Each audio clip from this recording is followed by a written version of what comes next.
Hello, welcome back to the channel.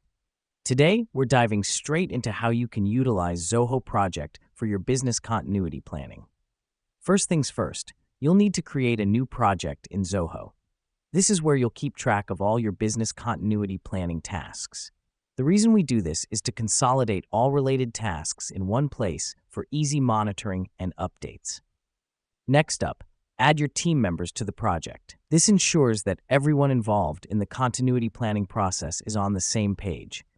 It's important because it fosters collaboration, communication, and keeps everyone updated about their roles and responsibilities. Now that we've done that, let's set up different tasks within the project. These tasks should correspond to the different aspects of your business continuity plan. For instance, you could have tasks for risk assessment, developing recovery strategies, plan testing, etc. This helps us because it makes the complex process of business continuity planning more manageable and organized. The next step is to assign these tasks to your team members. This is done so that everyone knows their specific roles and responsibilities in the continuity planning process. Let me explain why this matters. Clear task assignment prevents confusion and ensures that no important task is overlooked. Once all tasks are assigned, it's time to set deadlines for each task.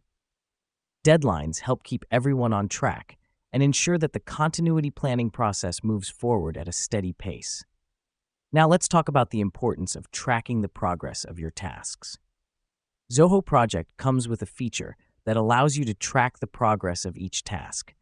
This can be incredibly beneficial as it gives you an overview of how far you've come and what's left to be done.